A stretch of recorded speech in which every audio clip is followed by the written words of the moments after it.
जय श्री कृष्ण। इस वीडियो में आप वैशाख महात्म के 12वें अध्याय का पाठ सुन रहे हैं।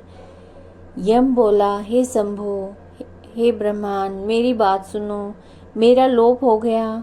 मैं मरने से भी अपने पद के खंडन को अधिक मानता हूँ। हे कमलासन, अपने स्वामी के यहाँ रहकर उसके नियुक्त किए गए कार्य को जो नहीं करता वो घुन बनता है। जो बिना कार्य खाता है तेरी योनिया 300 कल्प तक नरक भोगता है। जो निष्प्रय होकर अपने स्वामी का काम पूरा नहीं करता वो घोर नरक भोग कर कोई की योनि पाता है। जो अपने कार्य में तत्पर रहकर स्वामी के कार्य को बिगाड़ देता है वह 300 कल्प तक चूहे की योनि पाता है। जो कार्य करने की सामर्थ्य होने पर भी घर रह जाता है वो बिल्ली की योनि पाता है। सो हे देव, मैं आपकी आज्ञा के अनुसार प्रजा के धर्मों का साधन करता हूँ।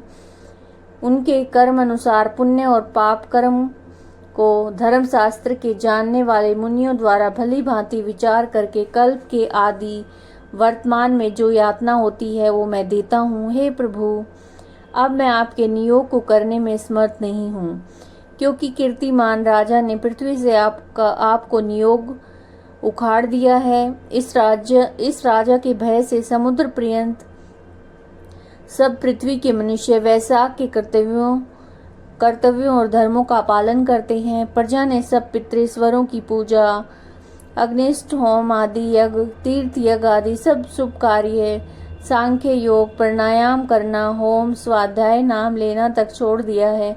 अनेक प्रकार के पाप करने पर भी उनके वंश के, माता के वंश के, ससुर के वंश के 26 पीढ़ियों तक के पितृश्वर सब पापों से मुक्त होकर दिव्य देह धारण करके मेरा मार्ग छोड़कर विष्णु लोक में हरि भगवान के पास चले जाते हैं। अब इस काम पर मुझको रखने की आवश्यकता नहीं है। ये आपका दिया हुआ दंड और पट आपके चरणों में रखा है। हे ब्रह्मांड, जो अनेक तीर्थ स्थान से दान, तप और व्रत करने से, अनेक प्रकार के धर्म आचरण करने से, प्रयास में पतन होने, रण में मरने, यज्ञ आदि करने और देव गति नहीं मिलती, जो मेष की संक्रांति में प्रातः काल स्नान करके भगवान का पूजन करके कथा सुनने और वैशाख महात्म को सुनने और यथोचित वैष्णवीय धर्मों का संपादन करे तो वह विष्णु लोक का अधिपति हो जाता है। राजा की आज्ञा से वैशाख के कर्मों को करके सब मनुष्य बैकुंठ को चले जाते हैं। यह राजा मेरा और आपका परम शत्रु है। हे जगतपते, इस राजा को निग्रह करना उचित है। यदि हम उसकी उपेक्षा कर देंगे तो केवल विष्णु भगवान के चरणों का आश्रय लेकर वह राजा इस संपूर्ण लोक को बैकुंठ में ले जाएगा, इसमें संदेह नहीं है। इस कीर्तिमान राजा ने मेरी लिपि दूर कर दी है। ऐसा किसी क्षत्रिय ने आज तक नहीं किया। हे प्रभु, पट मार्जन की बात तो पुराणों में भी नहीं सुनी। उस राजा के सिवाय भगवान में तत्पर ऐसा राजा कोई नहीं हुआ जिसने पट मार्जन की घोषणा कर दी हो और यमलोक में आने का मार्ग ही रोक दिया हो।